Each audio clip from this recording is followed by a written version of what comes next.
I just thought I'd make a bit of a longer video on my thoughts of the R360. Now, just to start off, I'm not against any competition. I think competition, especially in rugby, is great.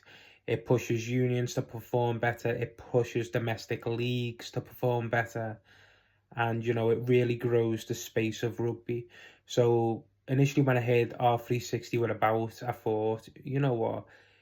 They're going to be hitting rugby with some money, and they're going to be turning a lot of heads, which in turn will turn unions, the land leagues, and clubs in terms of what they offer and what they can do for players. So, with that being said, let's just move on.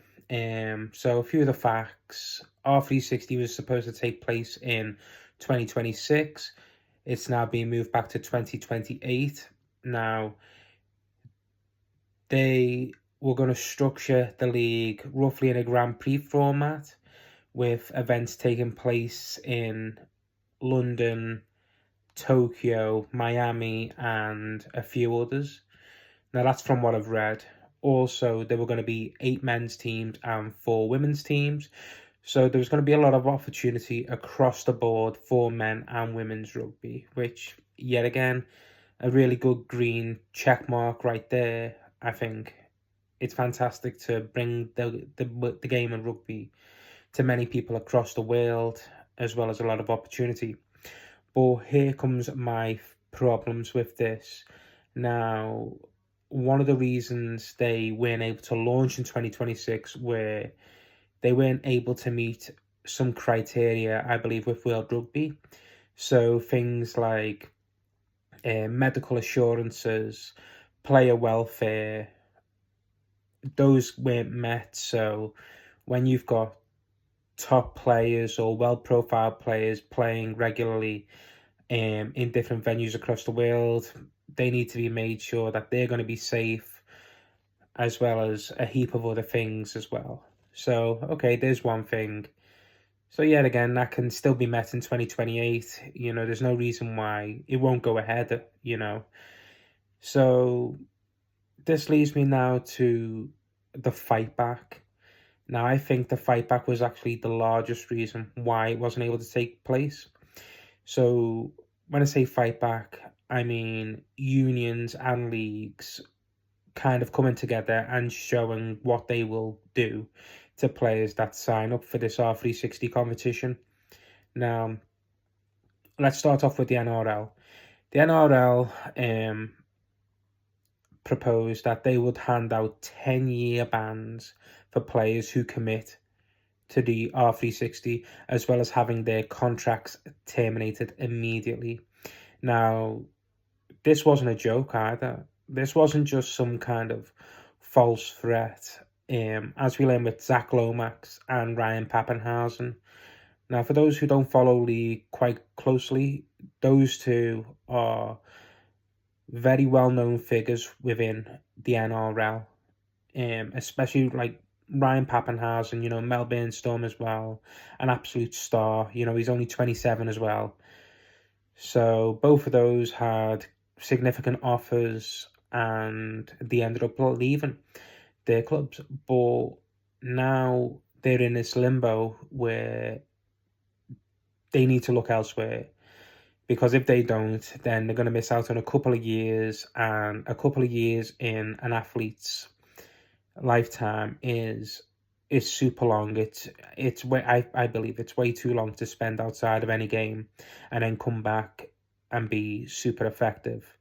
Now, you look at the other fight backs as well, so namely the unions like England, France, Italy, South Africa, Ireland, New Zealand, Australia.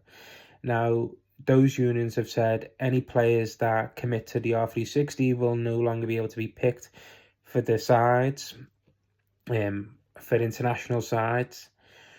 So then you've got a lot of players who are either wanting to build a name for themselves, or who are doing well at club rugby and who want to represent their countries, will just be thinking, right, no, this committing to the R360 is not really worth it, because they want a long career.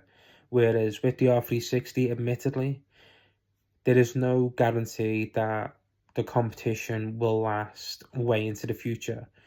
So despite contract offers going into the millions for some players, it is just quite simply not worth the jumping ship just to get this money.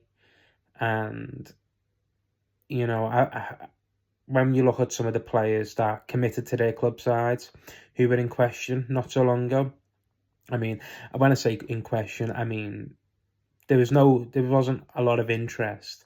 It was just players were waiting to sign contracts. So Finn Russell, Anton Dupont, George Ford, Finn Smith, those type of players, you know, they've signed contracts with their respective club sides now, which is fantastic. You know, it keeps them in the domestic games and the leagues that they're in, and you get to see them often. Now, I do feel going forward there will be an issue in securing top player names. So I think with R360, yes, they will want to attract big names, and they can do with the Rugby World Cup just taking place next year. So once that cycle's kind of over, you know, the money will be a bigger draw than what it would be before the Rugby World Cup. But with that being said, there has to be some marquee signings, and I don't think they can just go in and absolutely raid leagues.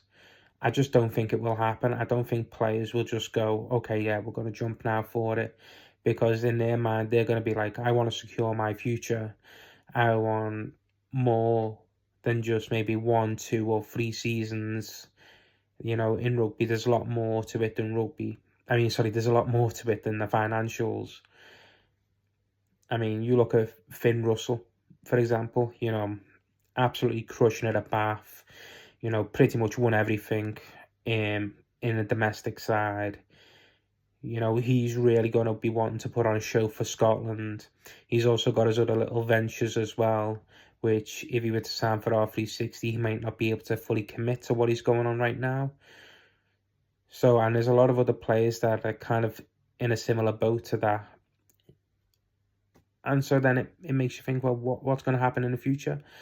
Maybe sign a lot of different players, maybe not as well renowned, but enough to make up the squads to then put on a show. Now, I think as I mentioned earlier on in the video, competition is not a bad thing. I will be watching in 2028. I guarantee it, because I will be excited to see what happens with this new venture. Now, just moving on, I do want to say, if anybody knows a person that is looking for somebody who can put in a shift of 5 minutes, you know, I'm the guy. Anyway, thank you for watching the video. If you've got any thoughts on the R360 league, how it will perform, and maybe just your own opinions, just throw it down in the comments.